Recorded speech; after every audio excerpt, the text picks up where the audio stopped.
കോഴിക്കോട് കൊയിലാണ്ടി കുറുവങ്ങാട് മണക്കുളങ്ങര ക്ഷേത്രത്തിൽ ആന ഇടഞ്ഞുണ്ടായ അപകടത്തിൽ 3 പേർ മരിച്ച സംഭവത്തിൽ നിയമം ലംഘിച്ചവർക്കെതിരെ കർശന നടപടി സ്വീകരിക്കുമെന്ന് വനം മന്ത്രി. ക്ഷേത്രം സന്ദർശിച്ച ശേഷം മാധ്യമങ്ങളോട് സംസാരിക്കുകയായിരുന്നു അദ്ദേഹം. മരണപ്പെട്ടവരുടെ വീടും മന്ത്രി സന്ദർശിച്ചു.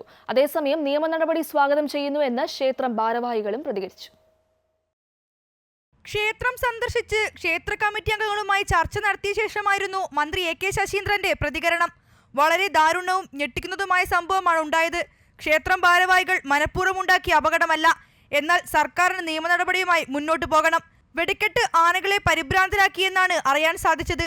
ജില്ലാ മോണിറ്ററിംഗ് കമ്മിറ്റി കൂടുതൽ പരിശോധന നടത്തും. നിയമം ലംഘിച്ചവർക്കെതിരെ നടപടി സ്വീകരിക്കുമെന്നും മന്ത്രി പറഞ്ഞു.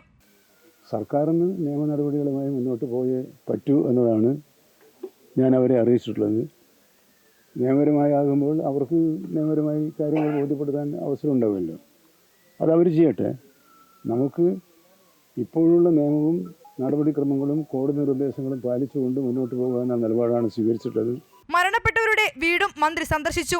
ഇൻഷുറൻസ് സംബന്ധിച്ച് മുഖ്യമന്ത്രിയുമായി ചർച്ച നടത്തുമെന്നും മന്ത്രി വ്യക്തമാക്കി. സംഭവത്തിൽ കൊയിലാണ്ടി പോലീസ് BNS 194 വകുപ്പ് പ്രകാരം അസ്വാഭാവിക മരണത്തിന് കേസെടുത്തിട്ടുണ്ട്.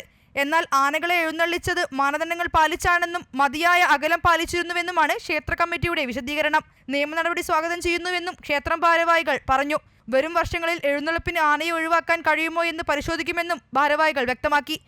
ദേവന് സഞ്ചരിക്കാൻ പറ്റുന്നൊരു വാഹനം, അത് രഥവുമാവാം തേരുമാകാം, അല്ലാതെ ആന എന്ന പദം പറയുന്നില്ല. അതുകൊണ്ട് തന്നെ നമ്മുടെ നാട്ടുകാരെ ഇപ്പോൾ ഉണ്ടായ ഈ ഒരു ഭീകരമായ ദുരന്തത്തെ കൂടി അവരെ മനസ്സിലാക്കിക്കൊണ്ട് നമുക്ക് ഈ രീതിയിലേക്ക് ചിന്തിക്കേണ്ടിയിരിക്കുന്നു. ശരിക്കും ആന ഒഴിവാക്കുന്നതിലേക്ക് നമ്മളൊരു വലിയൊരു ആന ഒഴിവാക്കുന്നതിലേക്ക് നമുക്ക് വലിയൊരു ചർച്ച പൊതുജനങ്ങളെ ആദ്യം നമ്മൾ ബോധവൽക്കരിക്കണമല്ലോ. അല്ലാതെ വിശ്വാസികളെ ബോധവൽക്കരിക്കാതെ നമുക്ക് ഒന്നും നടത്താൻ കഴിയില്ലല്ലോ. അപ്പോൾ ആ രീതിയിലേക്ക് കൂടി നമ്മൾ ചിന്തിക്കേണ്ടതായിട്ടുണ്ട്. അമൃത ന്യൂസ്, കോഴിക്കോട്.